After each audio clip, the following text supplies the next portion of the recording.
감사합니다. 추석 명절 잘 보내셨습니까? 예.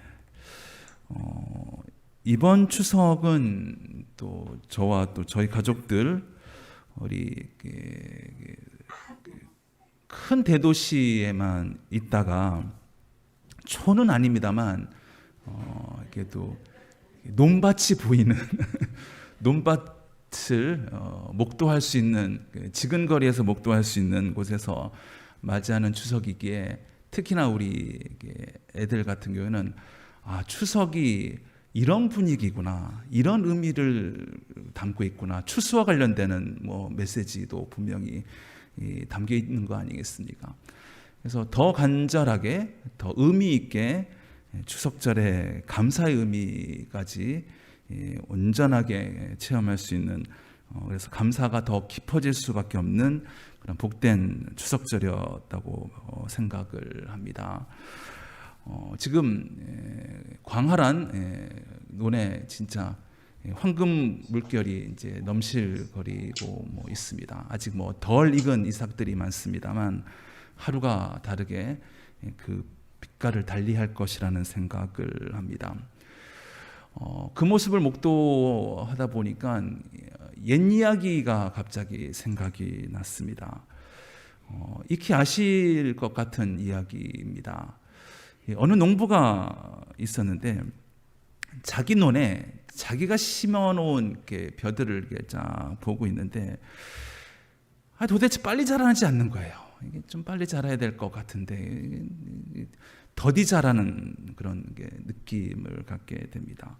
그래서 안타까운 마음에 매일 논에 나가서 아이고 얼마나 자라나, 어제 비해서 얼마나 자랐나라고 이제 간절한 마음으로 쳐다보고 있지만 하루하루 이렇게 쑥쑥 자라는 건 아니지 않습니까? 그래서 본인이 판단하기에 뭐가 자라날 기미가 안 보이다 보니까 더 간절하고 안타깝고, 그래서 어떻게 모들이 잘 자라게 도와줄 수 있는 방법이 없을까라는 생각을 이제 궁구하게 되는 거죠.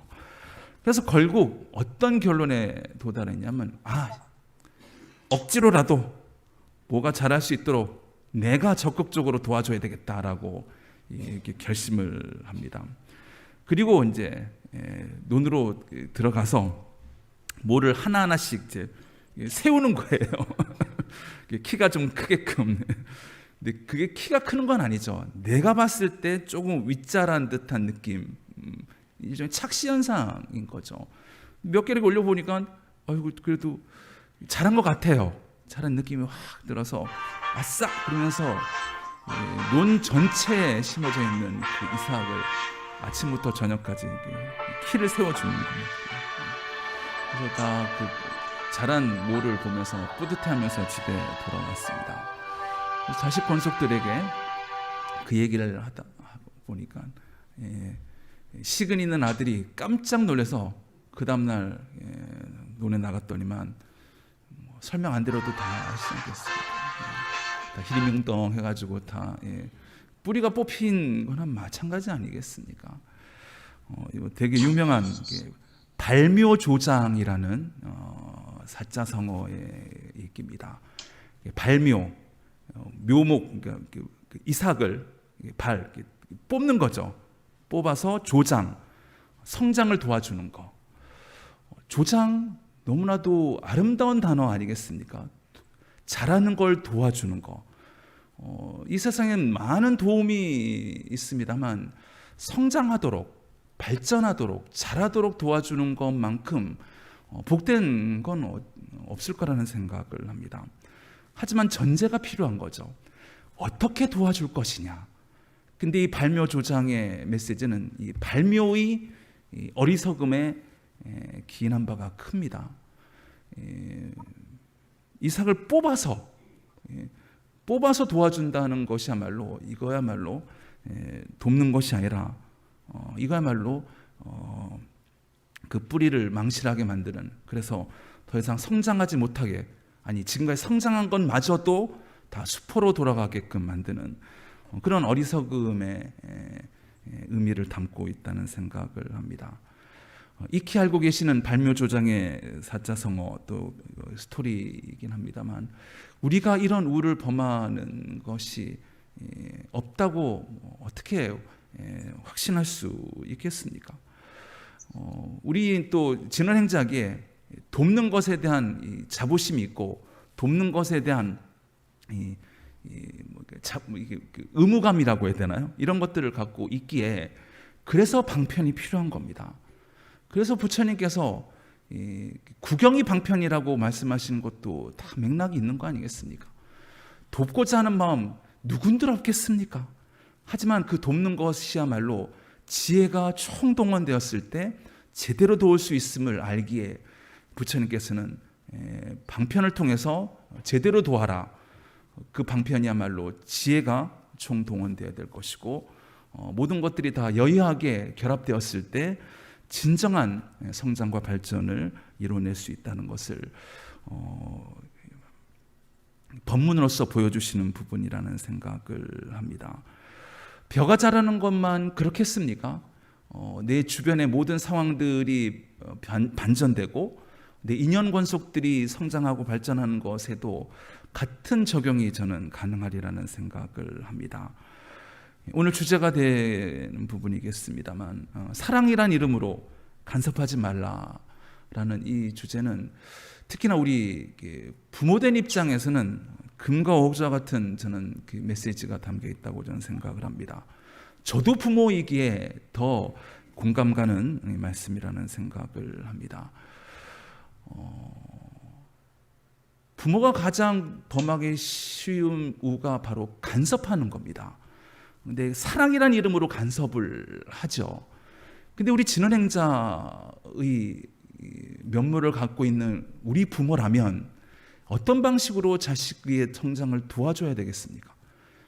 익히 아시다시피 내가 직접적으로 간섭하면 안 됩니다. 이거야말로 애착이 되고 집착이 되는 것임을 잘 알고 계시지 않습니까? 그럼 우리는 어떻게 간섭해야 될까요? 내가 간섭하는 게 아니라 부처님으로 하여금 간섭하시게 만드는 겁니다. 이게 지혜 아니겠습니까? 내가 직접적으로 간섭하는 것이 아니라 부처님, 제가 간섭하면 사심이 들 수밖에 없고 망심이 들 수밖에 없고 애착심이 들 수밖에 없으니 부처님이 개입해 주십시오. 저는 옆에서 그 개입하심을 제가 도우심으로 동참하겠습니다. 쉽지 않습니다. 그렇지 않습니까? 부처님, 비키손, 내가 도와줄랍니다. 이게 우리 부모의 마음이다라는 생각을 합니다. 더 소중한 존재이기에 내가 개입하는 대신 부처님이 개입하셨을 때 더 복된 결실이 드러나면 당연한 부분 아니겠습니까? 그런데 너무 조급하기에, 너무 간절하기에 선우가 꼬이게 되고, 누가 이 간섭하심의 주인공이 되어야 될지를 우리가 놓쳐버리기 때문에 결국 반전이 이루어지는 것이 아니라 잘못된 결과가 도출될 수밖에 없음을 안다면, 그래서 부처님이 간섭하시는 걸 뭐라 그러죠? 부처님이 간섭하시는 걸 은혜라고 합니다. 내가 간섭하는 걸 뭐라 그러죠? 집착이라고 합니다. 집착으로 자식을 도우시겠습니까? 은혜로서 자식을, 인연권속을 도우시겠습니까? 이거야말로 결실의 계절 이 즈음에 우리가 세상의 이치, 인연의 이치, 인과의 이치를 살펴보면서 우리가 가져야 될 매우 중요한 부분이라는 생각을 하게 됩니다. 다 아시지 않습니까?